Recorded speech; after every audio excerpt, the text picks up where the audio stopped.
तो अब मध्यस्थता की भी कोशिश की जा रही है, लेकिन दोनों का जो रुख है फिलिस्तीन और इजराइल का, उसको देखकर लगता नहीं है कि आने वाले वक्त में कुछ आसानी से हो पाएगा। तो देखिए, जंग को रोकने के लिए मध्यस्थता के लिए तैयार है, ये तुर्की की तरफ से कहा जा रहा है। तुर्की इससे पहले भी अपील कर रहा था कि युद्ध पर जिस तरीके से जंग आगे बढ़ रही है उस पर विराम लगना चाहिए। अब तुर्की के राष्ट्रपति की तरफ से ये साफ तौर पर आया है कि अगर जंग रोकने के लिए वो मध्यस्थता उनकी जरूरत है तो वो करने के लिए तैयार है।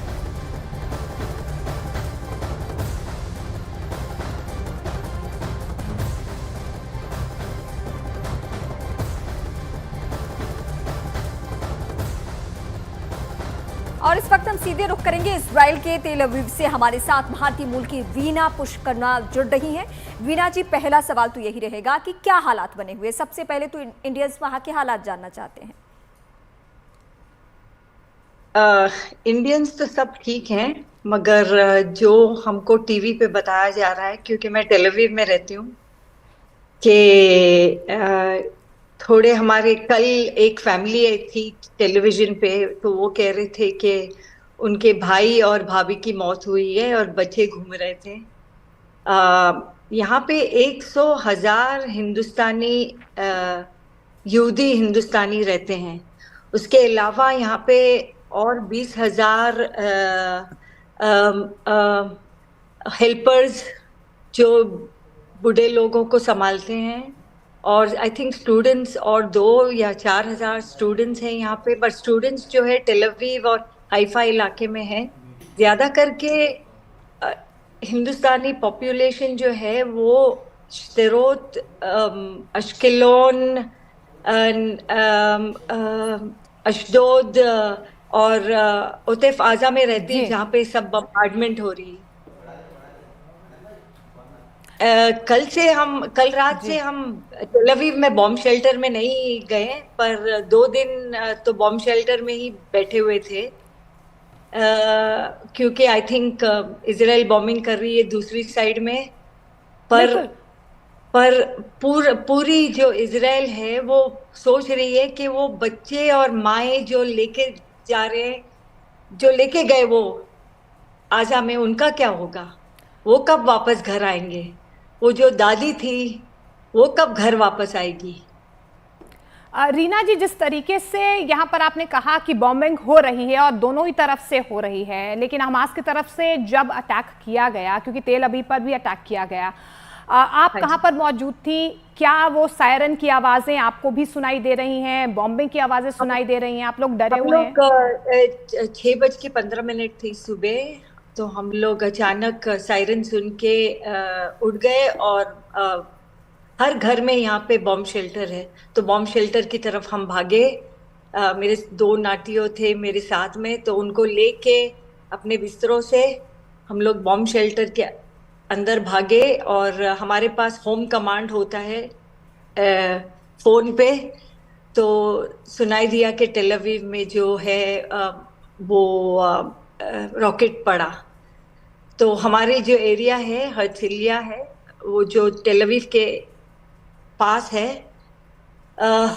जब सायरन सुनाई देती तो टीवी पे साइड में ऑरेंज कलर पे आती है को कौन से एरिया में रॉकेट गिरने वाला है। तो नागरिक सब ये देख के अपने बॉम्ब शेल्टर्स में जाते हैं।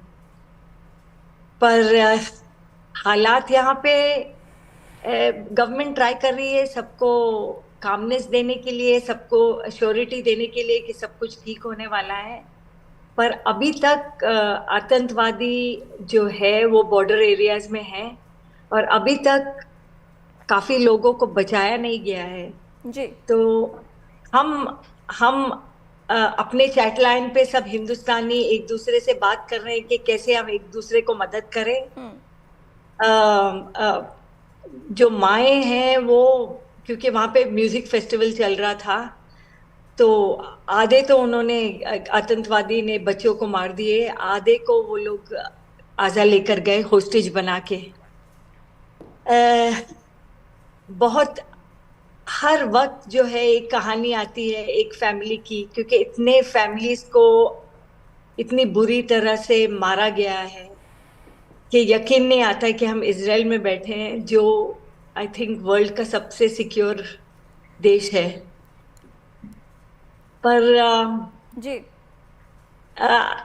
आई थिंक अभी कह रहे कि वॉर होने वाला है। हम हिंदुस्तान में बड़े पले हैं, तो हमको पता है कि दोनों तरफ जो है वो बहुत मुश्किल होने वाली है, क्योंकि मेरे पास हिंदुस्तानी रेस्टोरेंट्स हैं और मेरे यहाँ पे जो क्लीनर्स और डिश वॉशर्स थे वो सब पैलेस्टीनियंस थे। और ये पैलेस्टीनियंस नहीं है जो अंदर आए, ये हमास आतंकवादी हैं। वो बेचारे पैलेस्टीनियन अभी मारे जाएंगे। वो तो बेचारे 40,000 या 30,000 लोग रोज इजराइल में आते थे अपनी रोजी रोटी कमाने के लिए। रीना जी, हर देश की यही सच्चाई है कि जो नागरिक होते हैं किसी भी देश के, वो नहीं चाहते कि खून खराबा हो, लेकिन हमास जैसे जो संगठन तैयार हुए हैं दुनिया के अलग अलग हिस्से में, इनका काम ही है सिर्फ आतंकवाद फैलाना। लेकिन आपने बहुत मार्मिक बातें हम दर्शकों के सामने, हम सभी के सामने, इंडियंस के सामने आपने रखी है। उसमें आपने कहा कि कुछ महिलाओं को, बच्चियों को वो आतंकवादी उठा कर लेके गए हैं, वो कब लौटेंगे, इसको लेकर क्या क्या कदम उठाए गए हैं? कुछ अभी तक आश्वासन कि वो लोग घर लौट सके, इजराइल लौट सके? सुबह सुबह न्यूज आ रहा है टीवी पे कि 130 नागरिक हमास के पास है और करीब 60 नागरिक इस्लामिक जिहाद के पास है। तो वो ऐसे बोल रहे हैं कि अपने जेलों में जो सब टेररिस्ट है उनको निकालो तो हम बच्चे दे देंगे, मगर ये ठीक नहीं है। ये जो बोल रहे हैं वो सच नहीं है, सच नहीं है। ये सब पूरे दुनिया को आश्वासन देने के लिए, पूरे दुनिया को, क्योंकि अभी आगे आ चुका है कि ये लोग आतंकवादी है, ये लोग डर फैलाना चाहते हैं पूरी दुनिया में। तो मैं एक ही रिक्वेस्ट है कि पूरी दुनिया इजराइल का साथ दे इस बुरे वक्त में।